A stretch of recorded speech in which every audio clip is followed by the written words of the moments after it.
People, Deluded, I'm back again. Got the lad Harry tuned in with us. He's working while doing this, so we appreciate that. Smash the like button, follow his YouTube channel, it's in the description. How you doing, my guy? I'm good, man. Thanks for having me. Sorry I was a couple of minutes late, man. Nah, man, don't apologize, man. You're here now. That's all that matters, man. You good? Yeah, I'm good, man. I mean, 1 minute it's Gyokeres, then I'm sure we're going to get into it. The Madueke stuff, literally, as we've gone live, Norgard's finally been announced. Not that we didn't know he was training and whatnot. So, yeah, man, I'm all good, man. How's it on your end? Yeah, all good, man. All good. It's been an interesting few days, isn't it? We kind of got the news that the club were in advanced talks over Viktor Gyökeres on Sunday. And ever since then, we've kind of all been sitting on the edge of our seats waiting to hear of some progress. That hasn't come yet, that particular message. In the interim, we've also heard about Noni Madueke, which is an idea that hasn't gone down particularly well. Yeah, let's put it that way. So yeah, it's been interesting watching kind of the discourse and listening to different opinions. Listen, I don't agree with everybody online, and I don't agree with everybody else's opinions a lot of the time, but I do enjoy listening to them because at the very least they make me check myself, and I think that's important. And that's the thing, man. Nobody's right, no one's wrong, as long as it's done in a respectful way. You could learn a thing, and at the end of the day, it's just football. What I do want to ask you, yeah, and I probably, you're an honest man, and me the same, and everyone else. So I probably know your answers already. Like, before we get into Madueke and why that's being signed, obviously, people, Harry, as you know, they can have their opinions. They can think he's the best thing since sliced bread. They can equally think he's terrible. They can be open to be proven right or wrong. For me personally, though, once it starts crossing over the line, and I'm aware that social media doesn't mimic society, in it, he will get all the love he will at Arsenal. But when I'm seeing hashtags and people DMing the guy and getting at him and things like that, I feel it's doing a bit too much, because these are the same folk that, God forbid, if it went left with Madueke, would preach about mental health and being kind to people. What have you made of that kind of potentially overreaction? Yeah, it's ridiculous, isn't it? It's ridiculous. Like, why you would think that sending the guy a DM would in any way, shape or form improve his chances of succeeding at Arsenal. Because let's have it right, whether you or I like it or not, Arsenal are interested in Noni Madueke, and I'd imagine from this point onwards, Arsenal will get this deal done. We don't need hashtags, we don't need DMs, we don't need any of that stuff. I think it's fine to express a concern about the transfer. I think it's fine to ask the question of why. But I think it shouldn't get personal. I mean, I know for me, it's not personal at all. For me, it's about the bigger picture and the wider context. Do I think Noni Madueke is a bad player? No, I've never said that. Do I think he's a good enough player that we should move heaven and earth to sign him? No, but that doesn't mean I'm going to write him off. I just think for me, people are worried and people are anxious about the bigger picture and what the window is going to look like. And when you're hearing Rodrygo, but you're hearing of a crazy price, or maybe it's not a crazy price, but certainly in terms of, Arsenal have only ever got close to a big outlay. Yeah, Arsenal have only got close to paying that amount of money once, and it was on Declan Rice. So the likelihood of them doing that again, how do people feel about that? Not sure. So that feels a little bit out of reach. There was that hope, and there is that hope, and people are maybe still holding on to that. But if you go and spend 50 on a player that in the eyes of many isn't going to be a needle mover, either Arsenal are then going to go and spend a ton of money and make you all kind of eat your words, or they're not, and you're going to end up with lesser recruits. So I get it. I get the frustration. I really do. I'm not on board with this signing. But to go and DM him and all the rest of it, and to kind of start these, I saw someone, I don't know if it was a screenshot or if it was real, start a petition. yeah. My God. I saw that as well, like doing way too much, way too much. And it makes me want him to succeed even more, even though I'm with you in that I struggle to wrap my head around it. I'm not really a fan of the signing. I know Mikel Arteta has talked about goosebumps and all of that kind of stuff. I'm not really for it. What I will say is, though, obviously, when you got your fan cap on, and you kind of alluded to it, when you're linked with Rodrygo and Eze and all the rest of it, you want to see, and Gyökeres actually, you want to see the kind of these guys come through the door first. And if they are to sign Madueke, it's not that these question marks won't be there, but you'd say, all right, I can kind of see where you're going with it. Unfortunately, that's not how football works, as we all know. There's several moving parts. So it's like, when you're seeing the Madueke stuff, I think this signing will kind of be judged on what we do in addition. I don't really want to get at Madueke, and I don't know if these guys would succeed, but you look at the João Pedro deal for near enough the same amount. You look at Kudus, who went to them lot down the lane. It just thinks, could you have bought someone that's a better signing? I want to ask you though, man, like, help me rationalize this, please. Like, why are we going for Madueke? Like, what sort of positives are there to his signing? Like, I am scratching my head.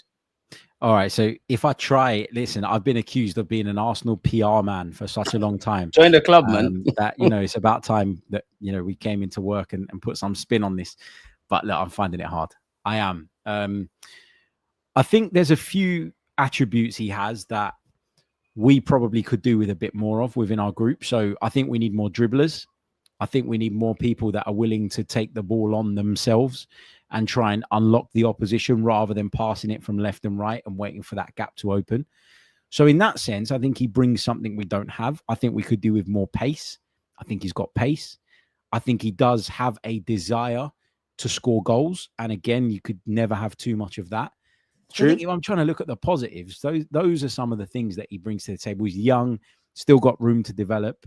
But the drawbacks for me outweigh the pros. And that's where I can understand why people are getting frustrated. But to your earlier point, which, by the way, I thought was spot on, if you go and sign Gyokeres and then you sign Eberechi Eze and then you bring Noni Madueke in as a third player, people look at it differently. Also, if he comes from someone else, not Chelsea, people will look at it differently.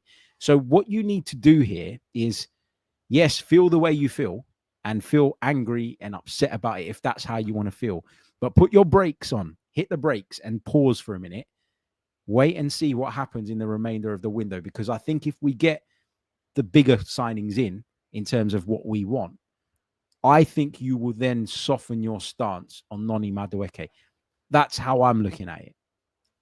That's the kind of way I'm looking at it. Is like the positives I will give him is maybe he's got a point to prove being cast out by Chelsea. Obviously, you know, Arteta's shown he can improve players, maybe even not to go over to the social media stuff, but he does strike me as a player that wouldn't necessarily crumble with that level of abuse. He'll probably want to put people in their place. Does have a lot of upside. And to be fair, a lot of fans have been saying on my social media platforms to me, it's like we cry about Bukayo Saka back up and we finally got an out-and-out right winger who can play in other positions. And then now that we signed him, I'm making noise, in which, in theory, I get it. I don't think this is a player that takes us to the next level.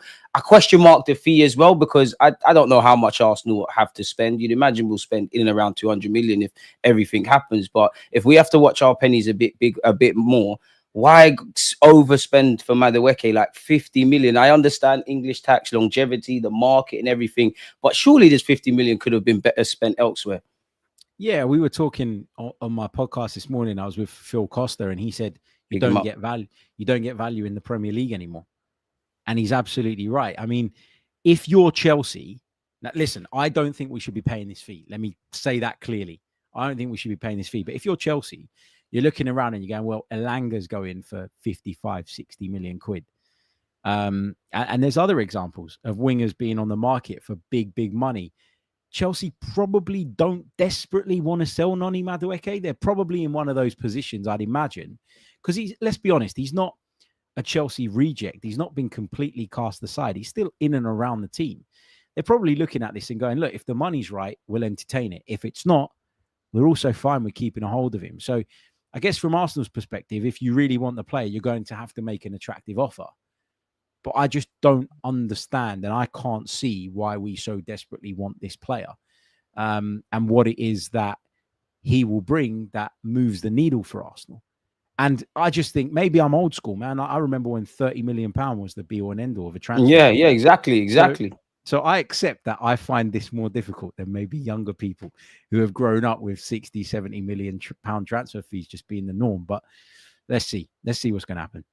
Do you think we're betting on too much potential? Maybe not necessarily isolated to Madueke, but a lot of rumours you're seeing that Mikel Arteta is convinced on his potential, convinced he could cut his teeth as a left winger. And in terms of a squad player, if this wasn't for 50 million, then I'd be all behind it. But as much as I want potential, you could argue there's a couple of players, the Wanyeris, the Martinellis, that if that's what Arteta wants to do, you've got those. I don't see how he's going to, if he is going to be a long-term left winger, what some reports say, at this moment in time, in hindsight, it might come out as a masterstroke, but at this moment in time, is he arguably better than Martinelli, Trossard, or is it the same thing? Like, why does it feel that we're kind of betting too much on what he could be rather than like what he is at this moment in time? Yeah, like he's not going to come in and replace Bukayo. If he can protect Bukayo a little bit, which I think we all learned our lesson is necessary last season, then fine. But on the left wing, I wanted a needle mover. I wanted a left winger that I would look at and go, you're the guy. And I wanted Martinelli ideally to become second fiddle.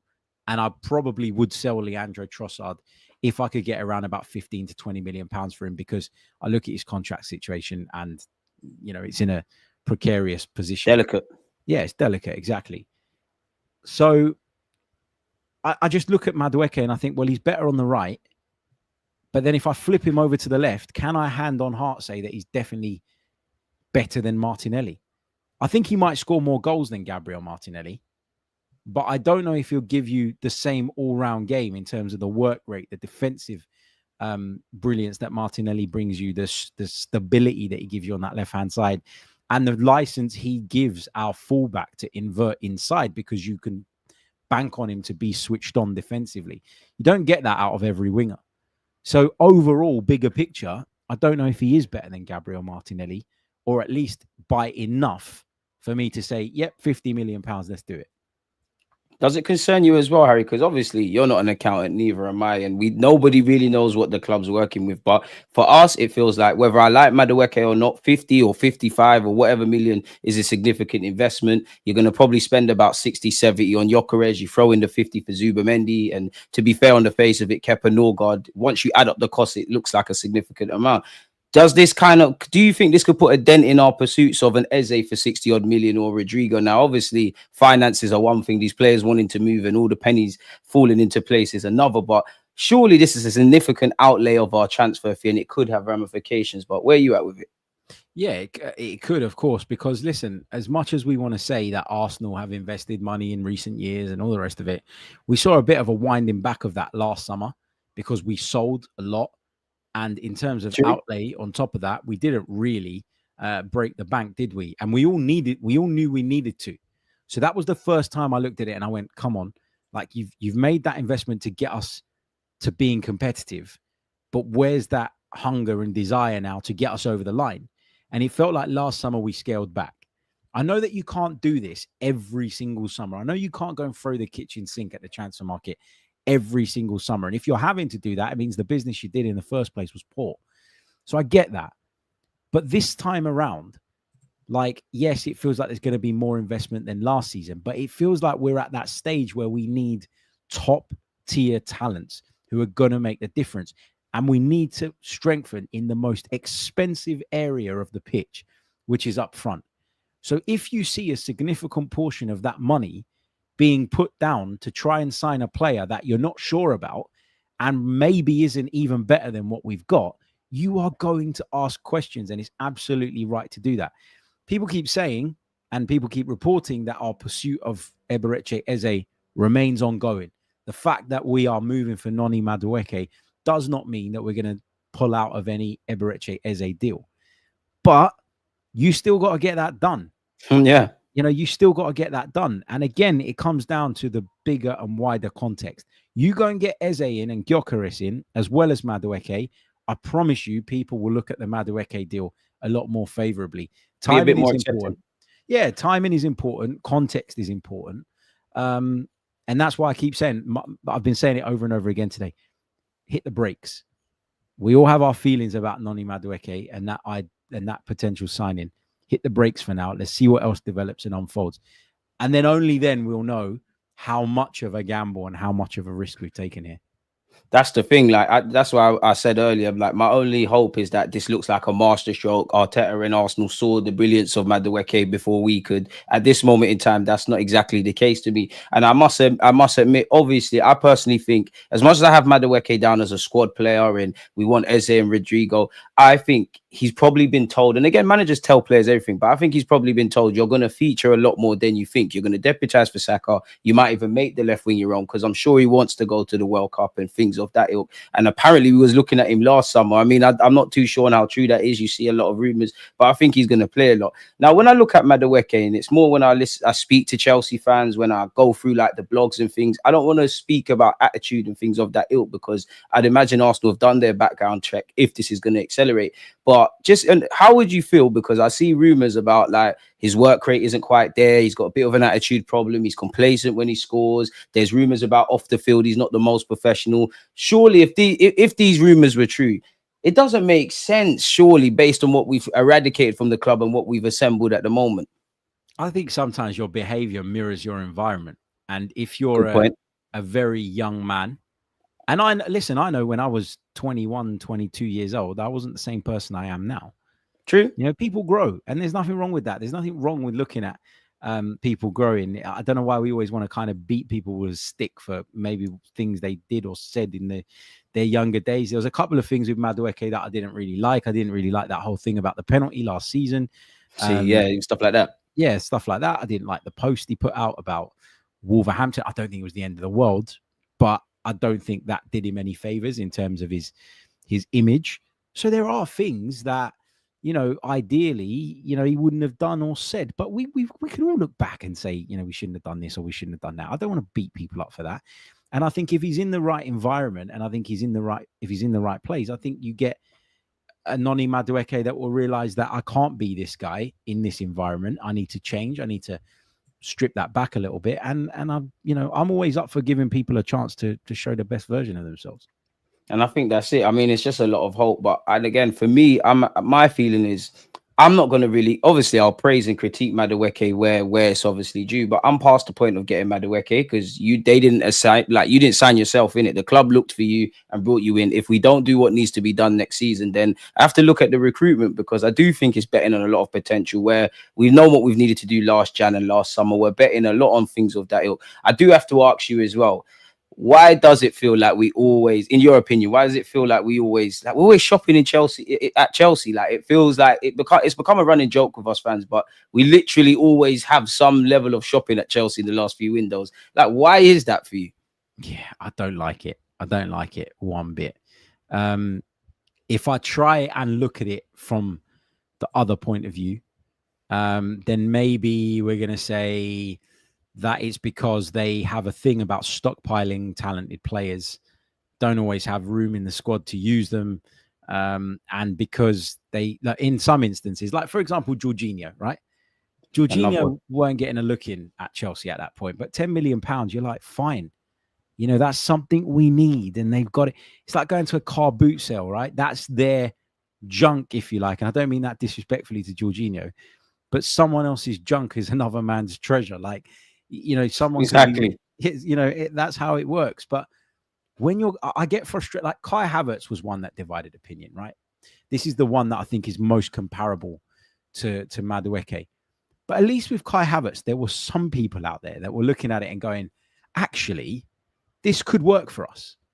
I think we all agreed unanimously that we paid too much money for him.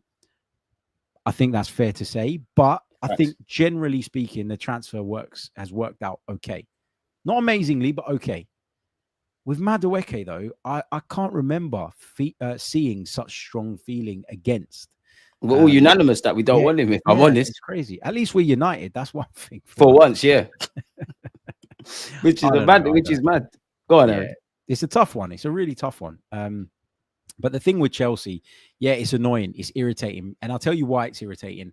Because we constantly hear of them going through financial issues, trying to meet this restriction and that restriction and all of that. And it feels like we're helping them, which is annoying. And also, they still somehow, every summer, with all these problems around the restrictions, still seem to go out and invest every single year. And we are playing our part in that because we keep giving them money for players that essentially, in a lot of cases, they're happy to let us have. It's not like, it's the perception. If you went in there now and you kicked the door down and you dragged out, I don't know, who's a promising Chelsea player? You dragged out Cole Palmer and you paid big money, but you landed Cole Palmer, you'd go, we took your fair enough. Yeah, we took your best player or one of your best players. But here it's like we're going in and we're like, it's like they're leaving their rubbish out by the front door and we're walking past and having a little stop and going, what, we'll take that. And that's why people are getting annoyed by Leaving the sofa by the end of the road and somebody's just put it in their car. Exactly. I completely get it. I completely understand why people are fed up of it. Do you feel like Eze, Madueke signing could mean no to Eze, because on one hand, I don't, but then on the other hand, I guess I'm just thinking about the finances. Like, I must admit, Harry, I am starting to believe now, and we'll get on to Gyökeres. I think it's only going to be a Gyökeres and Madueke thing. Maybe I'm down in the dumps and tomorrow I'll say something different, but I'm starting to believe like the Madueke thing says no to Rodrygo, if there was any hope, and no to Eze. I hope it's not, because if it is just Madueke and Gyökeres, then that is going to make the Madueke feeling even stronger, and he's going to be under so much pressure. And I don't want that for any player coming into Arsenal, man. I just don't want that. It's not fair. Like, we've had this kind of toxicity around the club before. And when I say toxicity, I'm not talking about people expressing their opinions. I'm talking about that kind of, the people inside the stadium that turn up and like huff and puff and moan and groan every time something doesn't go the way you want. So yeah, look, I do worry that, look, I think we'll still try and get Eze. I'll tell you what my worry is, DG. I think that there's a worry that Arsenal are going to try and do the Eze deal in a way that just doesn't work for Palace.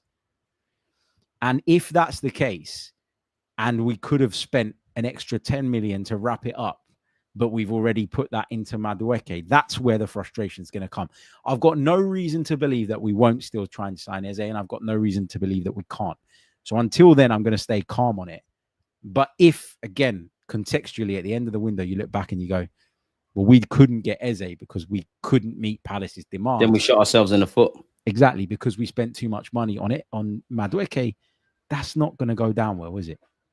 I mean, like, it's too early to judge Berta, but I know a lot of fans would have probably been excited about him, myself included.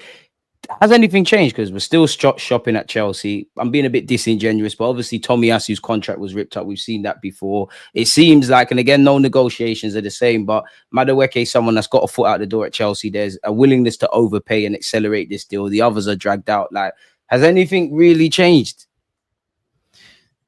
It's a difficult one. Yeah, it's hard. It's really, really hard. I mean, if you zoom out and you look at the window so far, I think this is where the frustration comes from. I think there's frustration coming from all different angles. Yeah, so it's the Chelsea factor, it's the we want other players factor, it's the not everybody's convinced by Madueke factor, it's the price. It's a combination of things. It's like this lethal cocktail that's been poured for you to drink, and you know that it's going to do you damage. Basically, spitting facts, man. And the frustrations of last season, how it panned out, and our want of major trophies. It's like everything's mixed in, Harry, and we're just angry now. Anything that doesn't make sense, we're biting at it. Yeah, that's the other one, isn't it? Desperation to win. It's mad, man. Like, Madueke, I wish you all the best if you do sign for Arsenal. At the end of the day, there's going to be answers if it doesn't work out, because we have shot ourselves in the foot. We've gone over that. I mean, the petition is very excessive.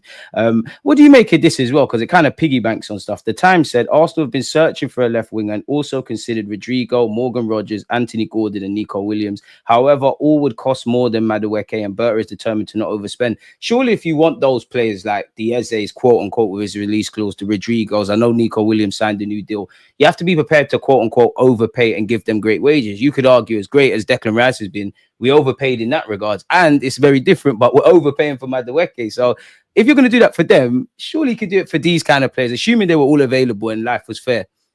Yeah, I'll be honest with you, I don't really believe a lot of this stuff. Like, I don't know, how much of that is legit, because I realized yesterday, and I'm just scrolling through it now, I'm trying to find out whether it was changed, because basically there was a part in the Athletics article that announced that Arsenal were opening talks or had made contact with Chelsea over Madueke that mentioned these players, right? It mentioned and then Rogers, and then they took it out.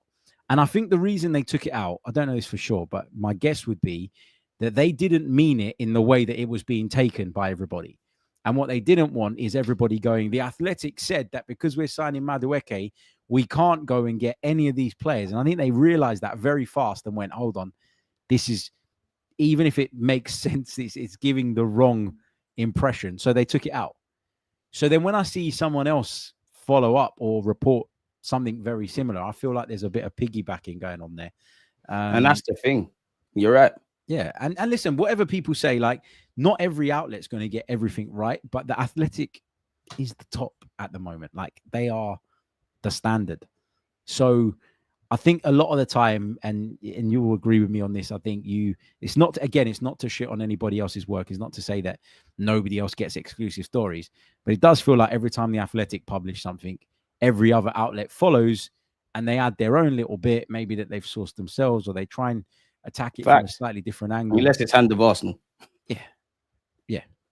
Which exactly. Is like you're speaking facts, and I just think, obviously, I'm not criticizing any journalists in that, but naturally fans are just hoping for everything. Everyone's got to spin a story a bit of a way, like you said, and add a bit of context to it in their own way. And everybody just hoping, like, if you think Arsenal's not going to do anything in the market, you're just going to keep finding negative content. And if you're happy as Larry, you think we're going to get Rodrygo, this one, that one, Messi, etc., you're going to go and find positive ones.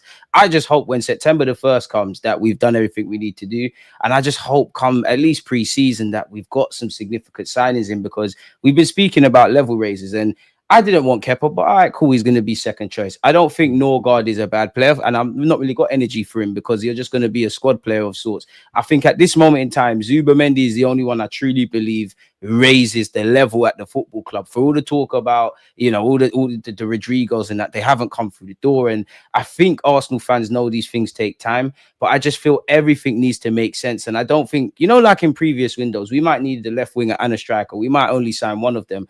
I don't believe we can kind of do that. I think we need to address all areas. I'm not saying we're going to buy 1 million stars, but we've left ourselves short really in previous markets. So it's going to need to be spot on. It has to work this summer. Yeah, for sure. Because we're at that point, aren't we, where we need to get over the line. We probably had the tools to get over the line in the last few years, but for whatever reason, we didn't. Sometimes we fell a little bit short. Some things were in our control, others weren't. But the problem is that we come to a point now where not only do we need to win, but we've needed a bit of regeneration as well. And there's no guarantee that regeneration is gonna work straight away. So you look at, for instance, the fact that we've had to regenerate the midfield. You know, we didn't have to worry about the midfield in the past 2 years, but now we do. And in the meantime, the attack has gone a little bit stale as well, and we've had to now address that as well. So key areas of our team are having to be renewed, and that's it. I'm seeing some of the comments. It is funny, like there's a lot of comments. I've learned to ignore them, bro. I've seen it. Of course, Harry would support Madueke to Arsenal, or else he wouldn't get a scoop from Arsenal.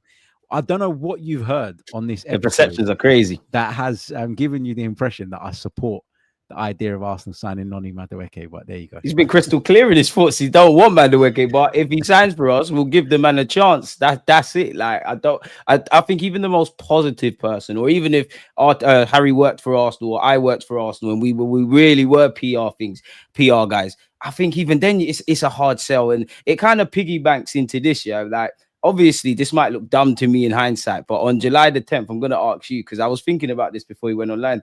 Nicholas Jackson. Would Nicholas Jackson make more sense than Madueke? I'm not saying I want either, but would it make more sense to get him? I know it's kind of a gutter question, but yeah.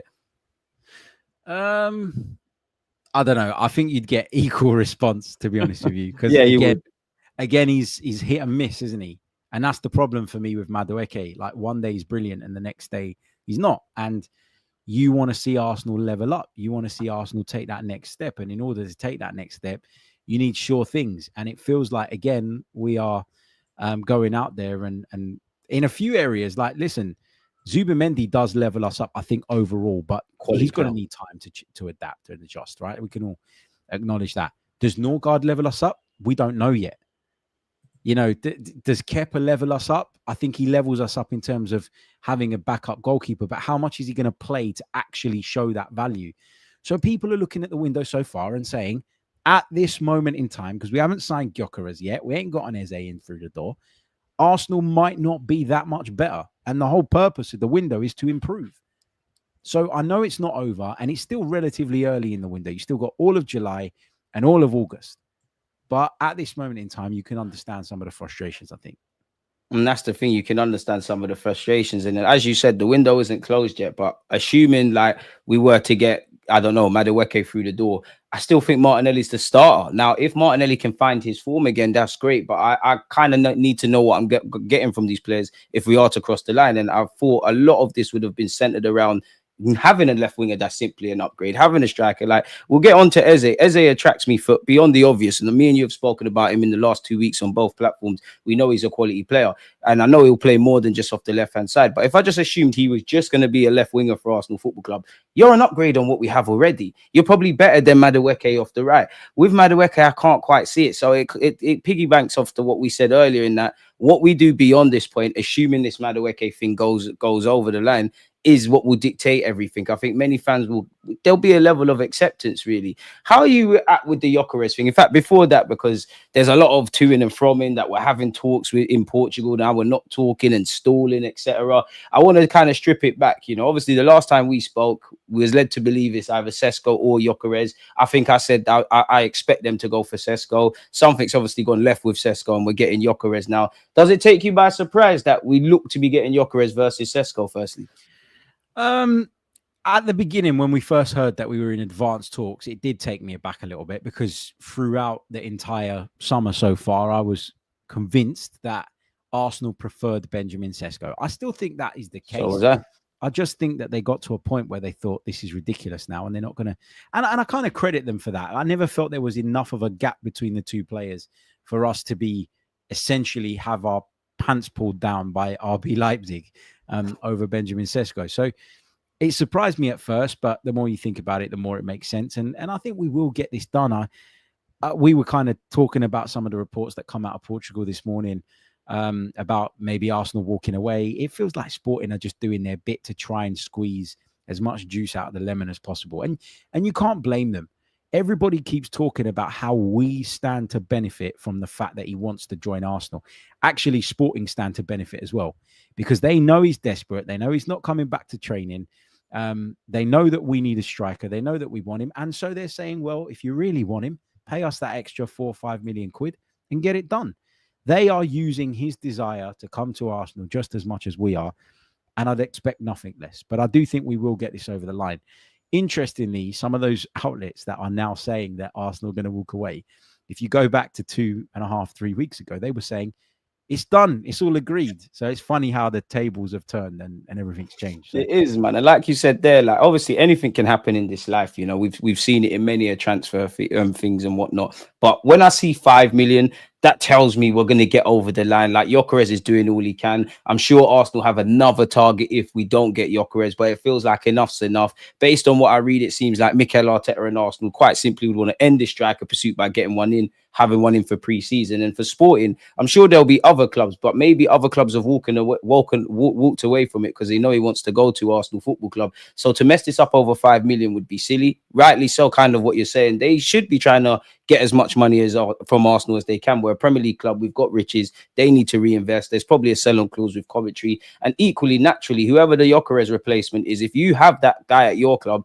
you're gonna up the fee because you know Sporting are about to get paid, not just off Gyökeres, but potentially other sales. I know Palace and Man United are linked with a few of their players. Do you think this is a Berta signing or a Mikel Arteta signing? That was something I've been asked. So it's nice to ask someone else if I'm honest with you, because honestly, I don't know.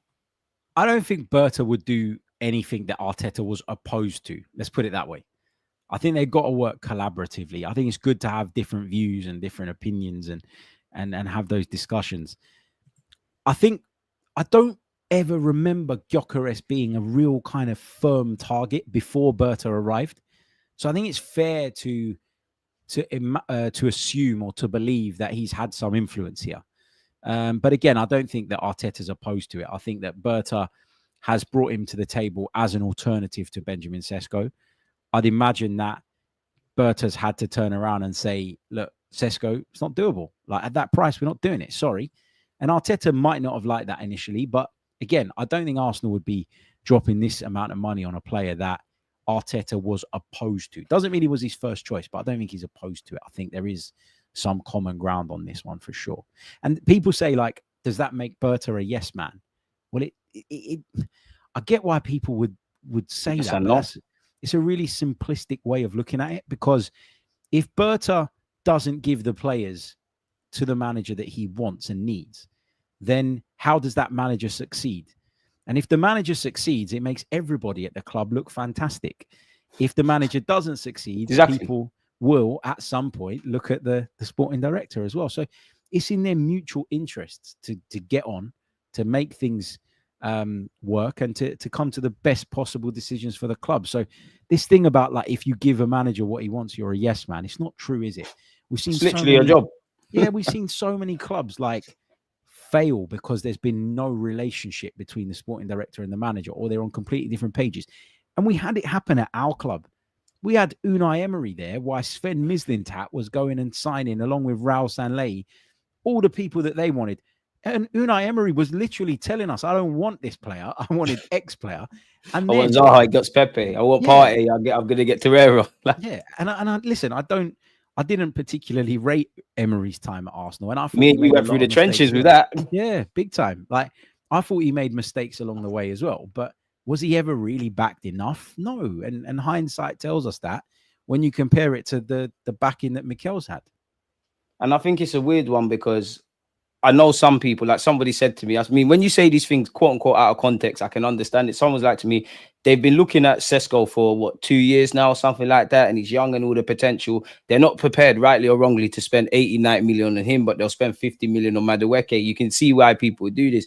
I just want us to be able to pivot. I think everybody can understand how transfers work. Sesko's your guy, or if that's your first choice, great. But equally, you've got 3, 4, 5 other targets that can equally do the job if things go left. This is something we've cried about with Edu, that we've had an inability to pivot. We've pivoted now. In fact, some it wouldn't even be pivoting. Some people wanted Gyökeres full stop. I think the Athletic, when Berta was announced, it felt like the next day they said Berta's a big fan of Gyökeres, and maybe in hindsight these were the things. I just feel it's, in my opinion, easier to negotiate with Sporting. They've come to a conclusion that we need him to go. It's turning quite ugly. Feels like radio silence with Leipzig. I do think Sesko might fit the system better, but equally that makes me want Gyökeres a lot more, purely because he is 27. What you see is what you get. I have no doubt Sesko could go be a great player in 3-4 years, but in that same period, Gyökeres could succeed. And I personally think I'm at the point now with Arteta in that I need him to change a lot tactically, but I want players that don't necessarily fit the script. I think this, I'd love to know your thoughts. And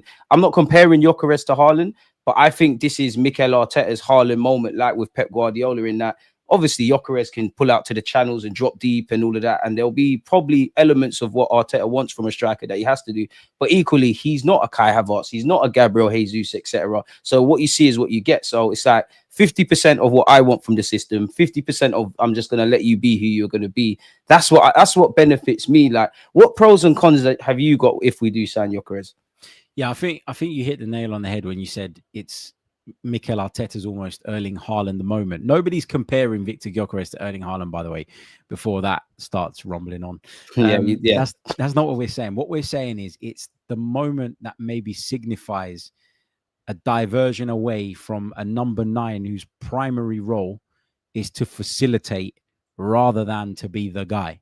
Exactly. And I think that's what you get with Gyökeres. I don't think you get the same level of link-up play. I don't think you're going to get the selfless work that Jesus would do or that Havertz would do when he's in the team. But you're going to get somebody whose priority is to score goals. And I feel like sometimes a Havertz or a Jesus are just as happy to get an assist against their name as they are to score a goal. And maybe that's what we're missing. And so I'm with you. I think that, Guardiola played in a certain way for a long, long time. But at some point, he realized that wasn't the thing anymore. And he took a change of direction. And you have to constantly evolve in this game, particularly at the highest level, because there's new ideas, there's new tactical nuances and tweaks that come into the game on a daily basis. And you've got to be adaptable. And this is a signing that I think shows that if you compare him to Sesko, there's quite a big difference as well in the way that they play the game. Sesko was playing, I think, for a lot of last season as a number 2 striker, along with Openda. I think they were playing together. Yeah, like a support kind of role. Yeah, and he became a bit of a facilitator as well. So, yeah, maybe this is Arsenal just doing things very, very differently now. And if we haven't got over the line, what's wrong with trying something else? Exactly. And for me, again, I've never spoken to Gyökeres or anything of that ilk, but you're hearing he's not that I necessarily agree with it, but he's leaving his wife, he's giving up 2 odd million quid. He's I know if it was an Arsenal player that said, I don't want to go training because I want to leave, I'd look at it differently. But he's doing that and we stand to benefit.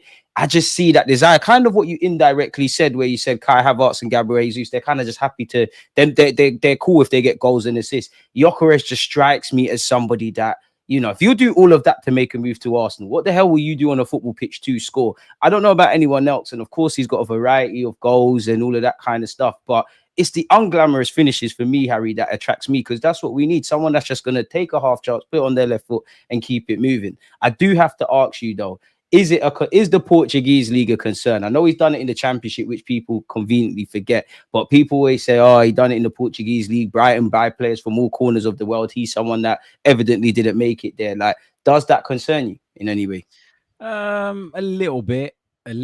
Like you put this in my head a few weeks ago, and I've been thinking about it ever since. The exchange rate, yeah.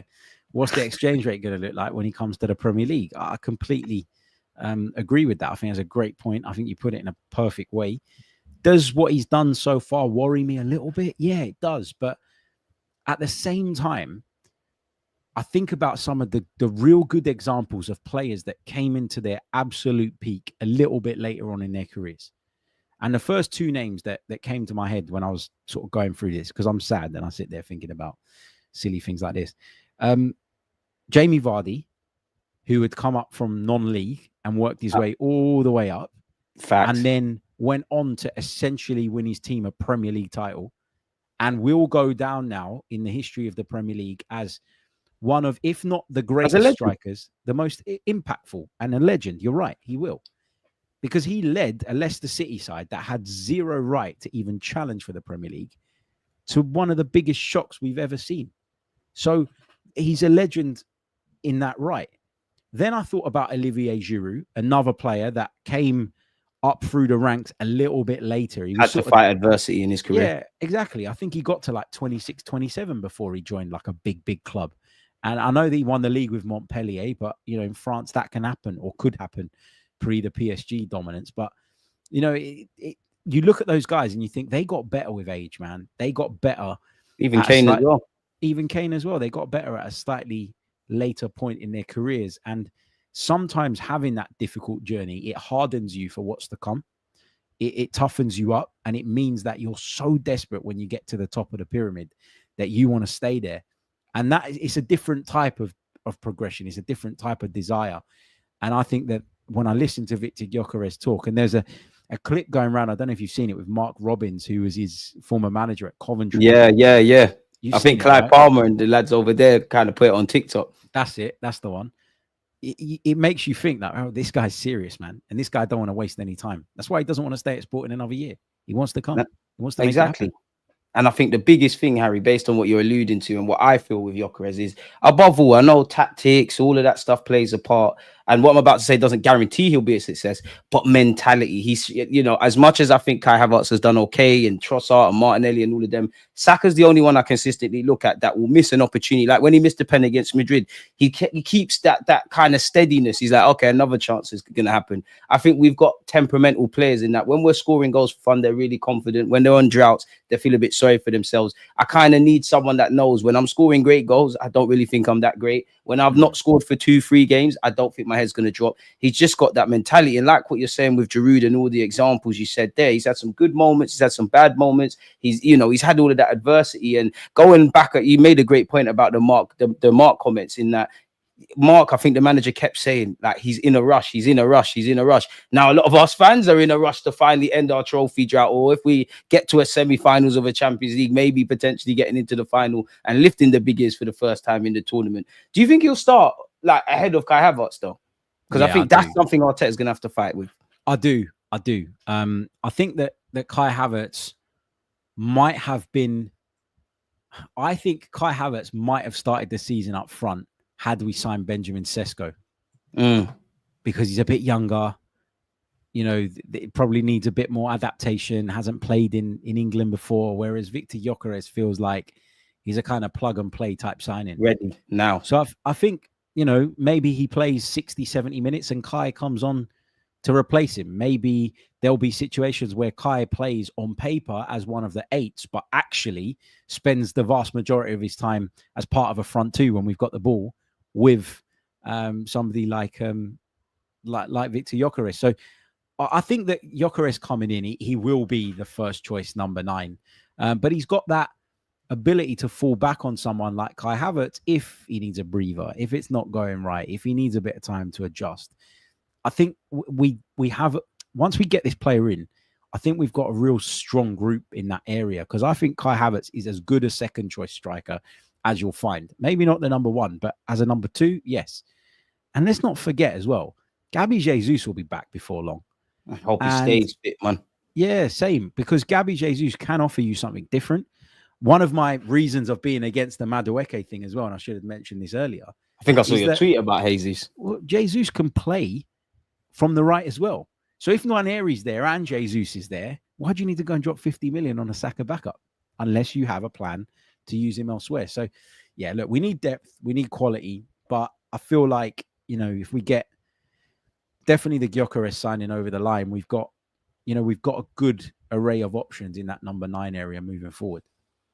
I think you're bang on, and it kind of piggybacks off what I've been saying. I think Havertz naturally is going to play a lot in midfield. I think people can say what they want about Kai Havertz. I know he's not going to be people's cup of tea. He's not necessarily a player I hold in the highest regards, but I'm not an idiot. Didn't want the guy. Think whatever's happened, we've stumbled across something with Kai Havertz, and he's utilized. I know there's rumors that in the next 12 months there'll be an unpopular sale or something in which Kai Havertz's wages, maybe potentially a diminishing role, will highlight him. But I actually, when I look at that, I think with Zubimendi, obviously there will still be issues, but with Zubimendi, that I might allow Odegaard and the Sakas and that to stay higher up the field. With Gyökeres, I think he's mobile, but it's not that he's slow, but it's like he's one of them. When he's in his stride, he's unstoppable. I don't think he's with the stop-start kind of thing. So when I look at Kai, I look at Zubimendi kind of, allowing the attackers to stay higher up the field. I look at Kai doing a bit more of that, if both of them are on the pitch, doing a bit more of that, like the roles, I guess, of what Arteta wants in that facilitative role. And then you've got Gyökeres through the middle. I think, it ties into what we all want, which simply put is being a bit more unpredictable. I like what Arteta does, but we need plan Bs. We need to evolve, and there's just a lot more quality to play around with. I'm convinced with Gyökeres. I was one of those that I like Sesko. Like, I really like Sesko as a player. I like Gyökeres, but I'm cool with either one. And naturally, I found myself bordering on to just get one of them done. Do you feel, though, like, I wouldn't say unfair pressure, but because of where we're at and the fact that we've been flirting with second and not got over the line, Zubimendi, we've been linked with him forever. He's coming in with big expectations. Either Sesko or Gyökeres. Gyökeres now the same. Madueke a bit different, but we've kind of been speaking about him. Do you think like these players are kind of coming into a madness? It does strike me like when we signed Ramsdale, when we signed Kai Havertz, actually when we signed David Raya when we had Ramsdale, and you throw in the fact that we're going to be under pressure to deliver. Like, do you think these players are coming into, maybe not internally, but externally, an extreme amount of pressure? Yeah, and I think that's why I'm fine with us signing players that are like 27, 28 years old, because they need to be plug and play. They need to be ready to come in and impact straight away. We ain't got time to let somebody grow up. We've got players within our ranks that are young, that have shown that they can make the step up. We've got projects at Arsenal, man. They are already there. It's not what we're after. I realize that as a football club, when you're making big money investments, you will factor in age and you will factor in length of contract for sure. Of course you will. But I'm not opposed to the idea of bringing in a slightly more mature group of players, because I think, nobody's bothered about what it looks like 3-4 years down the line right now. It's about getting over the line now. We've had the journey. Mikel kept saying you got to enjoy the journey. And to be honest, at times we have. We have. There's been some bad moments, obviously, that disappointment when you don't get over the line. But generally speaking, I've enjoyed watching Arsenal over the last 3 seasons way more than I did in the previous 3 seasons, or even going back slightly further than that. So, yes, we've had that bit, but now it's about success. Now it's about delivering. And I think you stand a greater chance of doing that when you can bring in not older, because that's the wrong word, but more mature players who are less likely to be patchy in their form and who are way more likely to be consistent. That's important. I don't think you're lying. And, obviously, Partey's left, Jorginho's left. I know he was on the peripheral things, but everyone that understands football, when you're in and amongst the squad, you had Tierney and things like that. That's why I'm all for the experience, whether I rate the players or not. They've had good or bad moments at clubs and whatnot. So I understand Kepa and Norgard. I'm more piggyback that towards, Zubamendi's 26. You're kind of here for right now. Gyökeres the same. The man here on the screen, Eze, if he was signed, the same. So we kind of need that. And obviously, there's people that are a bit younger that have learned experience. Rice, give or take, is the same age and things of that ilk. So it'd be interesting. Did you see that we could be offering young Josh Nichols in a potential deal for Eze? I don't know how true these things are, but if it's up to me, I'm getting it done. Like, do you think that would be? Do you really believe that? Do you feel they might want to Kivior? Yeah, I'm not sure about that. I neither am I. I know it was widely reported. Well, it was reported that was it from the Sun? Was it from the Sun? Yeah. One of them. I mean, again, I feel like I've been saying this a lot this summer. I don't want to shit on other people's work, but if I'm Crystal Palace, you're laughing at that. Am I gonna be like, oh, okay, yeah, we'll do the deal at much more favorable terms now because you're gonna give me a player that's still got so much to prove? And they mentioned in the article that he's had a handful of first team appearances. They're counting the preseason appearances, man. Yeah, like, come on, man. Shameless. And I've seen a fair bit of him because I covered the under 21s a fair bit. And I'm not saying he's a bad player. I think he's got a lot of potential and he could go on and become a very good one. But if you're Crystal Palace and you're losing your star man, you want to be either compensated sufficiently in terms of finance, or you want a player that you think is going to come in and help your squad straight away. And Josh Nichols isn't going to do that.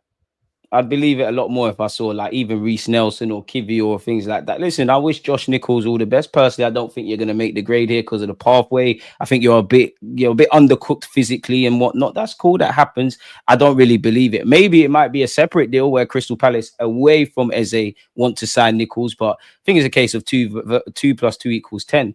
I got to ask you about, before I get into some questions to close this out here, I got to ask you about Rodrygo, man. Like, out of 10, how confident are you? Apparently, Romano's saying he's going to sit down with Real Madrid. He's been on the bench in the last 5 games. It will take a lot of money. They got battered yesterday, and Xabi Alonso was still a bit reluctant to say why he didn't play him. Like, what's the temperature with you with the Rodrygo things? I've always felt like we only get Rodrygo if Rodrygo really pushes for it. Because if Rodrygo really pushes for it, then that will hopefully lead to Real Madrid dropping their price a little bit. If he becomes a problem for them, then they're probably more likely to accept slightly less. He's going to come in if he does on a huge salary, which means that Arsenal will want to feel like they're getting a good deal in terms of the transfer fee. So for me, too many things have to fall into place. I don't think we end up with Rodrygo. I think we did a pod transfer rumor ratings maybe 3 weeks ago now. I rated it as a 4 out of 10 in terms of the likelihood of it happening. I'm not going to go up on that and I'm not going to go down on that. I feel like there's about a 4 out of 10 chance that this materializes, but so much of it is dependent on him. I mean, what about you? Harry, I was just about to say, for me, I think you got more chance of Anthony Gordon than Rodrygo, and I'm pessimistic on both, just because I think Newcastle and Arsenal's board don't see eye to eye. I like what you said there. I think too many things need to fall into place for us to sign Rodrygo. He has to make it abundantly clear that I want to leave. I think it would be with a heavy heart. Like, I think even if Xabi Alonso said, I rate you, I'm going to play you, but you might not get that sort of football, he might see that as encouragement. Equally, everyone and their dog is going to throw their hat into the ring for Rodrygo. That doesn't mean I don't think we can convince him, but there's also that. You've also mentioned quite rightly, he's going to cost a big fee and he's going to be on big wages. And we all know the backdrop of what we've got already. Arsenal would have to decide if that's the case. By all means, go after Rodrygo. But for me, I would just want to, just get me my Gyökeres, get me my Eze, do whatever else we need to do. Then if there's small hope, I mean, stranger things have happened, but I'd love to sit here and Harry lie to you and say, I think we're going to get him. I genuinely don't. I think, like you said there, too much things have to fall into place. And I must admit, though, the less he plays, the more excited I do get. And especially because there must be a backdrop of having to sell. And Romano's come out and said, Martinelli to Saudi's wide of the mark. Mr. Trossard still linked with a move away. Do you think Trossard will leave off topic as well? I think if the price is right, Arsenal will consider it. But the thing you got to weigh up, the important question here is, I think Fenerbahce have been rumored to want to sign him for like 15 million euros or whatever, right? that's not a significant amount of money. It's not really going to change your transfer plans dramatically. So you got to think, is keeping him worth more to me than the 10, 15 million pounds I might get for him if I sell him? And I think at this stage, yes. And I used to say the same things about other players that were going into the final year of their contract. If they are in a situation where there isn't that big demand for them and people are looking at it as a potential market opportunity, but nothing more, then you have to weigh up what their value is to you. And if you lose Trossard, then we're one short in the attack. So you're going to need to go and replace him. So then the next question is, who do you replace him with? And the question after that is, how much does it cost to do that deal? And can you make that happen right now with all the other things you want to do? And if you can't, then you just keep a hold of him, because you're not losing 15 million pounds. It's not like money that you paid what you paid for him for the length of his contract. You're not losing that money. Like, you're just not getting it back in terms of like a refund or a rebate, if you want to put it that way. And that's the only thing. I know players have to leave and you have to bring people in. This is it kind of is what it is. But I do think Arsenal fans, we get into this trap of saying, like, people probably, I'm exaggerating, but 10 players need to come in, 10 need to go out. You're not really building any depth there. There's a lot of movement, but you're kind of being hypocritical to what we've been grinding about. And it did seem like Trossard will get a new deal. Been a bit of radio silence with that. I wouldn't want to sell Trossard or Martinelli. I mean, naturally, Martinelli probably fetches a bigger fee, but then when you add in the caveat of his wages, that makes that all a myth. So it'd be interesting to see. And it'd be interesting to see if we're going to sell Trossard or Martinelli, especially if you don't get Eze through the line or whatever. So it'd be interesting. Couple of questions before I let Harry get out of it. There was a couple of interesting ones. Oh, yeah, Fabio Vieira has been linked with Parma. Do you believe that? Or is it a case of, Carlos Cuesta's gone over there, creative journalism? I think Parma might well be interested in Fabio Vieira. I think if I was a club on the continent, I'd be looking at him, but I'm certainly not paying anything like what Arsenal paid for him. And this can open the can on of worms around the debate of why we don't sell so well. And that's, we could do a whole podcast on that, but it's a valid argument. It's a valid point. I don't think that Parma have the ability to spend 20-25 million euros, which is what's in that report in terms of Arsenal's asking price. I think Arsenal have to accept that we're not going to make any of that money back. It's an L, take a hit. Yeah, it's an L, take a hit, and let him go. Maybe add a sell-on clause in case he does well. But I think it'll be a good fit for him, and I think knowing Carlos Cuesta would help. I think it's a good move for him. I think it would be a great move for Parma. I think we're just going to have to swallow the fact that we're going to make a loss here. Yeah, we'll just have to accept. Well, I mean, I can't imagine they didn't. He's not really improved. It kind of is what it is. Italy's a lovely country to live in. I'm sure Carlos Cuesta will play an extractive brand of football. He's played with him. And for him, it can't be nice. Him, Tavares, Lokonga, Nelson. 1 minute you're at Arsenal, then you're on loan. Like, you need to kind of have a bit of stability. So it is what it is. Big up yourself, Michael. What have you said? Harry, would you wait till the end of the window and then set out what your minimum expectations would be for Arteta? I think it means if he does not reach those, then would you think it's time to let him go? Yeah, I mean, my minimum expectations are there already. Like, he's got to deliver something. And I second that. Yeah, he's got to deliver something. Look, in an ideal world, he delivers the Premier League or the Champions League. That's what we've been building towards, or both. But I guess I don't want to say, like, if you don't achieve X, then you have to be sacked, because the context of the season is going to be really important.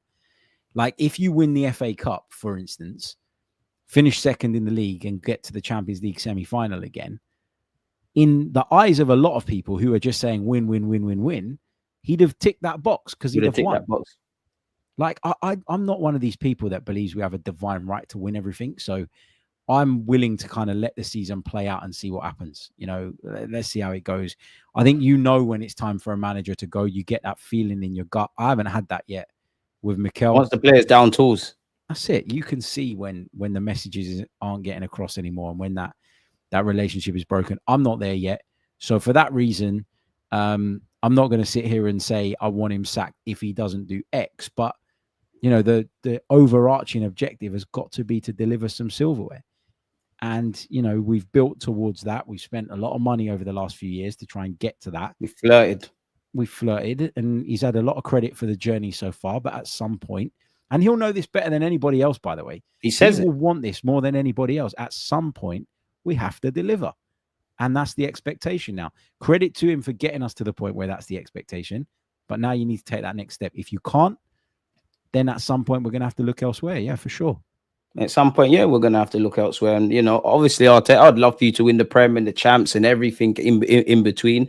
I actually think you're a good manager, but I don't know if you're a winning manager. Yes, you've won the FA Cup and we flirted with the Premier League. We've started to flirt to some degree in the champs, but we need to get over the line. If this is where the journey ends, then you could leave with your head held high because you've got us to this stage. Maybe someone else can come in and show, benefit from the fruits of your labor. But at some point, we've got to get over the line. We've got a good team. We've got everything. I know people will laugh, but anyone that understands sport, regardless of what team you support, when you see like the light bulbs and changing how the training ground is and all of that stuff around winning, I think people can understand why that's required. Like even down to, I know he got a lot of banter on social media for having the speakers and playing out the Anfield music and whatnot. There has to be a correlation with that and us being good in the top 6. So that's all good. But I just feel everything is geared towards winning rather than actually winning. And I would love for my players to do that because if above everything, I feel sorry for the players. It's got to be demoralizing, just falling short time after time after time. My last question for Harry, or better yet, this question on board. Do you think Gyökeres can allow Saka more freedom due to his chaotic nature instead of Sesko? Yeah, maybe. I think that they're both big physical powerhouse strikers that would naturally attract the attention of the defenders and give Bukayo Saka that little bit more room, even if it's for a second or so. But that's all he needs, right? We've all seen it. I think with Gyökeres, though, because he's more obsessed with the idea of banging in goals, I think he's more likely to consistently occupy those natural centre-forward positions. Whereas Sesko, for me, might go drifting a little bit more. And if he goes drifting, you'll get a situation where the centre-halves go, well, he's not there, so we can shift across. We can go and double up on Saka. I can slot in behind the fullback and make sure that if he's beaten, I'm there to clean up, etc., etc. So I do think Gyökeres, I guess his chaos is one way of putting it, but I think the fact that he is going to occupy more of those positions you naturally associate with a centre forward is probably going to do him good. Yeah. And that's what I want to. That's what I want to benefit from. I think good players can always play with good players. This is why I would like. I mean, I want to stop saying Rodrygo because I don't believe it. But whether that's Eze on the left hand side or Rodrygo or some random Joe Blogs, purely because if you've got a great front three, you can't. Well, you still can. You can double up, triple up against Saka, but you then can't do that on the other side, and you can't do that centrally with the striker. And if you do that, you're in trouble. And if Mikel Arteta can get a tune out of us penetrating central areas when the Gyökeres is occupied, you've got the runs of Rice and Odegaard and everyone else off the ball to benefit, man. But we'll have to see, man. The main thing I've gained from this hour is, we're not really convinced on Madueke. We got hope for the others, but we'll all shut our mouths if the window is something we all want. Harry, it's always amazing having you here. What content have you got to come out today if you haven't, live streamed and whatever already? Thanks for having me, man. I appreciate it. Always great. Welcome to talk football with you, man. I've done a pod this morning already over on the Chronicles of a Gooner. You can find it on the YouTube channel or it's in the title, folks. Where it's out now. We had a chat this morning. Phil Costa joined me. And we spoke for the best part of an hour around all of these topics as well. So yeah, it was good fun. Thank you for having me, as I say, and keep up the great work, man. Nah, you're always welcome, Harry, man. When you need me on your platform, just give me a shout. We'll make it happen, man. Sure. We'll make it happen, bro. But yeah, people, man, I'm sure you lot have agreed and disagreed with everything. I see some of the comments. Let me know and let Harry know in the comments. Like, comment, subscribe. Make sure you're going over and following Harry's channel. And for now, we're going to love and leave you lot. Harry, bless, my guy. Take care, man. In a bit. Peace out, people.